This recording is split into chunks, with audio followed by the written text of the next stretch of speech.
UP के मुख्यमंत्री योगी आदित्यनाथ ने आज शुकतीर्थ में ग्राम परिक्रमा यात्रा अभियान का शुभारंभ किया। वहीं इस दौरान जनता को संबोधित करते हुए उन्होंने सरकार की उपलब्धियां गिनाने के साथ ही विपक्ष पर जमकर हमला बोला। उन्होंने कहा कि पहले की सरकारों में दंगे होते थे, मुजफ्फरनगर ने दंगे का दंश झेला है, लेकिन बीते 7 साल में प्रदेश में कोई दंगा नहीं हुआ। सुनिए सीएम योगी का ये भाषण। भारतीय जनता पार्टी के किसान मोर्चा के द्वारा आयोजित ग्राम परिक्रमा यात्रा के आज के इस कार्यक्रम में उपस्थित प्रदेश के अध्यक्ष चौधरी भूपेंद्र सिंह जी, भारतीय जनता पार्टी किसान मोर्चा के राष्ट्रीय अध्यक्ष माननीय श्री राजकुमार चाहर जी, केंद्रीय मंत्री डॉक्टर संजीव बालियान जी, उत्तर प्रदेश सरकार में मेरे सहयोगी मंत्रीगण श्री कपिल देव अग्रवाल जी, श्री बलदेव सिंह ओलख जी, श्री सोमेंद्र तोमर जी, श्री दिनेश खटीक जी, भारतीय जनता पार्टी के किसान मोर्चा के प्रदेश के अध्यक्ष श्री कामेश्वर सिंह जी, क्षेत्रीय अध्यक्ष भारतीय जनता पार्टी श्री सत्येंद्र सिसोदिया जी, आज के इस कार्यक्रम में उपस्थित भारतीय जनता पार्टी के हमारे सभी माननीय पदाधिकारीगण, जनप्रतिनिधिगण, मुजफ्फरनगर, शामली और बिजनौर से आए हुए हमारे सभी अन्नदाता किसान बहनों और भाइयों, वर्चुअली देश भर के 1000 स्थानों पर उपस्थित सभी माननीय जनप्रतिनिधिगण, हमारे अन्नदाता किसान बहनों और भाइयों, आदरणीय प्रधानमंत्री जी की प्रेरणा और भारतीय जनता पार्टी के राष्ट्रीय अध्यक्ष आदरणीय श्री जगत प्रकाश नड्डा जी के मार्गदर्शन में ग्राम परिक्रमा यात्रा के लिए किसान मोर्चा का हृदय से अभिनंदन करते हुए मैं उन्हें बधाई देता हूं। आज जब सनातन हिंदू धर्म के पवित्र तीर्थ सुख तीर्थ में इस यात्रा का शुभारंभ हो रहा है, तो अवसर हमारे लिए अत्यंत अलौकिक है, अद्भुत है और अविस्मरणीय भी है। अलौकिक और अविस्मरणीय इसलिए 500 वर्षों का इंतजार करते हुए हमारे अन्नदाता किसान जिस संबोधन को अपने साथ सोते जागते उठते बैठते सुख में दुख में हर कार्यक्रम में अपने साथ लेकर के चलते थे कि राम राम या राम राम सा या राम राम जी का उस संबोधन का उस प्रभु राम लला के भव्य मंदिर के प्राण प्रतिष्ठा का कार्यक्रम आदरणीय प्रधानमंत्री जी के कर कमलों से 22 जनवरी को संपन्न हो चुका है। लाखों की संख्या में श्रद्धालु जन अयोध्या धाम पहुंच रहे हैं, अपने रामलला का दर्शन कर रहे हैं, जन्म और जीवन को धन्य बना रहे हैं। एक तरफ रामलला का भव्य आगमन और दूसरी तरफ किसानों के मसीहा चौधरी चरण सिंह जी को भारत रत्न का सम्मान प्रदान करना, प्रख्यात कृषि वैज्ञानिक एम एस स्वामीनाथन को भारत रत्न की उपाधि से सम्मानित करना, प्रमुख राजनेता और सामाजिक क्रांति के अग्रदूत बिहार के पूर्व मुख्यमंत्री श्री कर्पूरी ठाकुर जी को भी यह सम्मान प्राप्त हुआ है, भारत रत्न का सम्मान।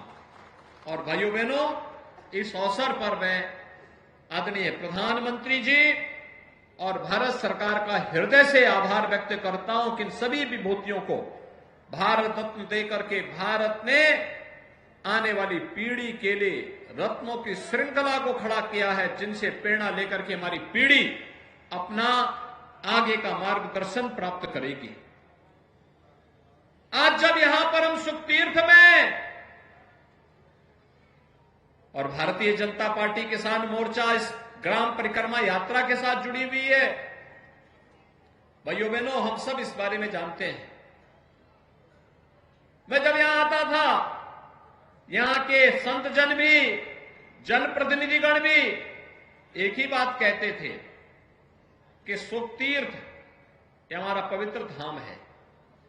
आज से नहीं, आज से 5000 वर्ष पहले भगवान वेदव्यास के पुत्र महाराज सुखदेव जी ने यहीं पे श्रीमद् भागवत महापुराण की पहली कथा यहां पर राजा परीक्षित को सुनाई थी।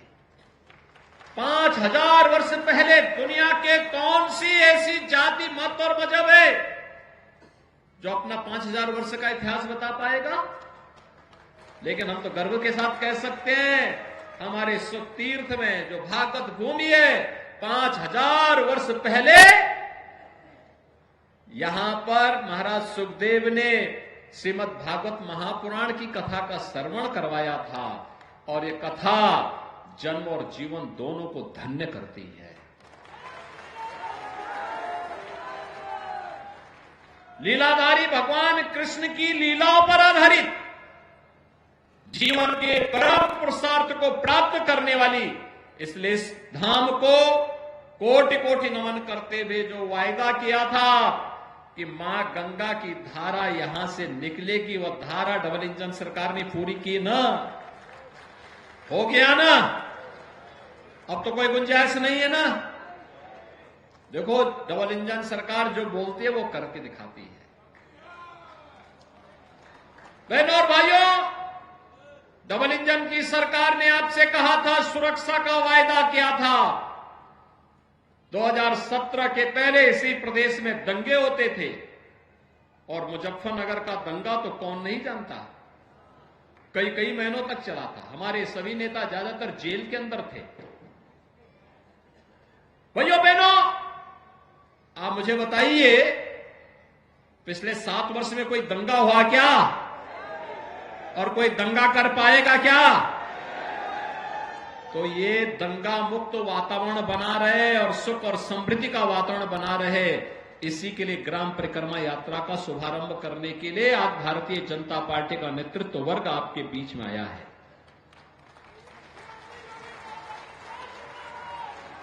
बहनों और भाइयों, हमने कहा था गन्ना किसानों के गन्ना मूल्य का भुगतान कराएंगे। आज मैं कह सकता हूं, 2017 के पहले सत्र में जब हम लोग आए थे, डबल इंजन की सरकार प्रदेश में आई थी, तब 7 वर्ष का गन्ना मूल्य का बकाया था, 2010 से लेकर के 2017 तक। और आज जब मैं फिर से सुखतीर्थ में आया हूं, तो गत वर्ष का 99.09% गन्ना मूल्य का भुगतान किया जा चुका है। 99.09% गन्ना मूल्य का भुगतान किया जा चुका है। और नए सत्र में भी 119 चीनी मिलों में से 105 चीनी मिलें ऐसी हैं जो 10 दिन से कम समय में गन्ना मूल्य का भुगतान कर दे रही हैं, और बाकी जो बची हैं उन पर भी दबाव बनाया जा रहा है कि हर हाल में अन्नदाता किसान की मेहनत का पैसा उन्हें समय पे मिलना ही चाहिए, और उसको देने के लिए प्रयास किए जा रहे हैं। भाइयों बहनों, आज प्रोक्यूरमेंट की पॉलिसी है। प्रधानमंत्री मोदी जी ने जो कहा सो करके दिखाया। हर क्षेत्र में परिवर्तन आया है। गन्ना किसानों के जीवन में परिवर्तन का हो, और प्रदेश में तो डबल इंजन की सरकार आने का कारण अन्नदाता किसान था। हमने कहा था ना कि अन्नदाता किसान का कर्ज माफ करेंगे। पहली कैबिनेट उत्तर प्रदेश के अंदर 86 लाख किसानों का कर्ज माफी के कार्यक्रम से सब प्रारंभ होता है। हमने कहा था ट्यूबवेल का फ्री में बिजली उपलब्ध करवाएंगे, और हम लोगों ने इस पिछले बजट में 1500 करोड़ रुपए, इस बजट में 2400 करोड़ रुपए निजी नलकूप चलाने वाले किसानों के लिए धनराशि की व्यवस्था की है। कोई भी पैसा आपसे नहीं लेगा, आप अपनी खेती को पूरा पानी दीजिए, बिजली भी मिल रही है और पानी भी फ्री में मिलेगा। यह भी सरकार ने आपसे कहा था। 1100 करोड़ रुपए हमने सरकारी ट्यूबवेल के लिए भी अलग से व्यवस्था की है और 2400 करोड़ रुपए निजी नलकूप के बिजली बिल के भुगतान के लिए भी अलग से किया है। इसके अलावा 50,000 पीएम कुसुम योजना के अंतर्गत सोलर पैनल ट्यूबवेल पर लगाने के लिए भी सरकार ने व्यवस्था की है। हर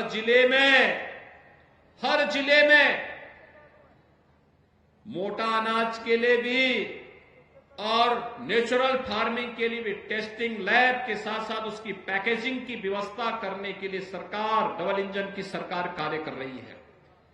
भाइयों बहनों, पहली बार अन्नदाता किसान किसी सरकार के एजेंडे का हिस्सा बना है। आपने देखा होगा, हम यहां मंच पर आए, किसान मोर्चा के कार्यकर्ताओं ने मुझे वन डिस्ट्रिक्ट वन प्रोडक्ट का मुजफ्फरनगर का बना हुआ गुड़, और गुड़ भी ऑर्गेनिक गुड़, और मुझे बताया गया यहां का गुड़ अब तो न केवल प्रदेश में और मुजफ्फरनगर में बल्कि देश में भी और दुनिया में भी अपनी मिठास को बिखेर रहा है। बधाई मुजफ्फरनगर और बिजनौर वासियों को, शामली वासियों को।